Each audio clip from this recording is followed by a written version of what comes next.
हमने लगभग आपको 20 ऐसे ऑब्जेक्टिव इस पार्ट से बताए हैं और आपको आज भी हम 10 ऐसे ऑब्जेक्टिव बताने वाले हैं जिसको आपको केवल पढ़ लेने से आपको बिहार बोर्ड में काफ़ी ज़्यादा सपोर्ट मिलेगा। और यही नहीं, आपको बिहार बोर्ड में काफ़ी ज़्यादा अच्छा नंबर ले आएंगे। और आपको हमने 20 क्वेश्चन आपको बताने की कोशिश किया और यही नहीं, आज हम 10 ऐसे ऑब्जेक्टिव बताने वाले हैं जो आपको बिहार बोर्ड में काफ़ी ज़्यादा आपको सपोर्ट मिलेगा और यही नहीं, आपको काफ़ी ज़्यादा अच्छा नंबर ले आने का कोशिश भी करेंगे।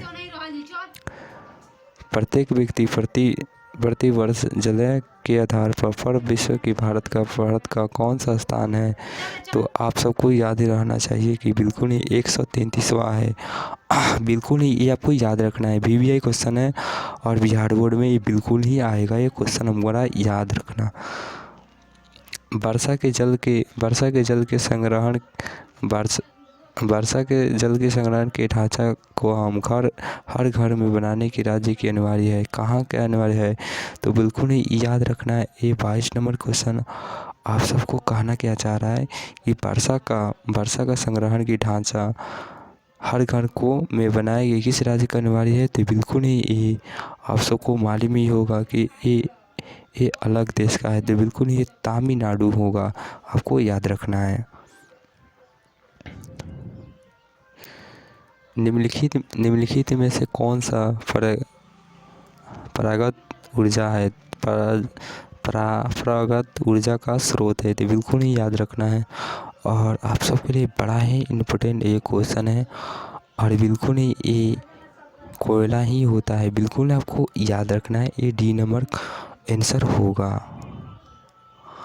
आपको ये क्वेश्चन क्या करा, क्योटो की सम्मेलन किस देश की योजना की गई थी, तो बिल्कुल ही याद रखना है। और ये क्वेश्चन आपको बड़ा ही इम्पोर्टेंट है और आपको बिल्कुल ही जापान में आपको क्योटो सम्मेलन की देश की योजना की गई थी, ये आपको याद रखना है, जापान।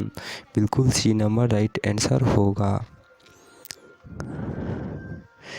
चिपका आंदोलन कार्यक्रम किसके द्वारा चलाया गया था, आपको मालूम होना चाहिए। चिपका आंदोलन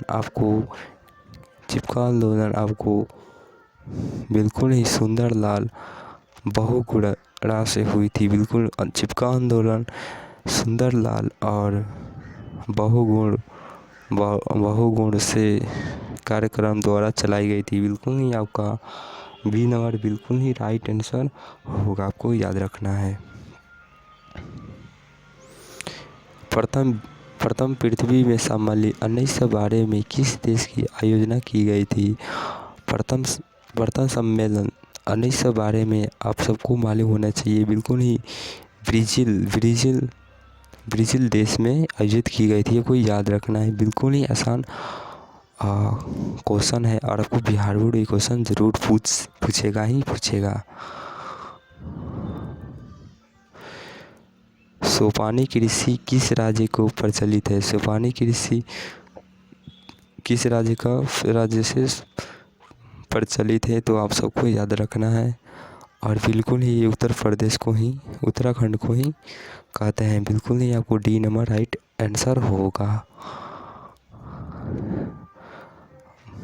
मरुस्थलीय मृदा के विस्तार निम्न में से कहाँ है, तो आप सबको याद रखना है। ये मरुस्थलीय मृदा का विस्तार कहाँ पर है, आप सबको मालूम होना चाहिए और बड़ा आसान क्वेश्चन है। बिल्कुल ये राजस्थान का ही है, बिल्कुल ही याद रखना है। और मरुस्थलीय मृदा राजस्थान को ही विस्तार कहा गया है। मेढक की प्रजाति की प्रक्रिया के बाधित करने के लिए वाला रसायन कौन सा है, तो वो याद रखना है। मेढक की प्रजनन के लिए बिल्कुल ही मेढक की प्रजनन के लिए एंड्रीड प्रक्रिया द्वारा रसायन है, बिल्कुल ही आपको C नंबर बिल्कुल ही राइट आंसर होगा, याद रखना है। काली मिट्टी का दूसरा नाम क्या है, आप सबको मालूम होगा। जो काली मिट्टी में क्या उगता है, तो ये ऑब्जेक्टिव पूछ सकता है कि काली मिट्टी में क्या उगता है, तो आपको मालूम होना चाहिए काली मिट्टी में केवल कपास की खेती ज़्यादा होती है, इसलिए उसको हम काली मिट्टी में कपास का खेती अच्छा तरह से समझ पाते हैं। काली मिट्टी का दूसरा नाम क्या है, बिल्कुल आपको याद रखना है, बिल्कुल ही ये रेगुलर मिट्टी होगा, रेगुलर मुर्दा, बिल्कुल आपको बी नंबर राइट आंसर होगा। आपको हमने आज लगभग 10 ऐसे सब्जेक्टिव बताया जो आपको बिहार बोर्ड में काफ़ी ज़्यादा आपको सपोर्ट होगा। आई होप कि वीडियो देखने के लिए थैंक यू।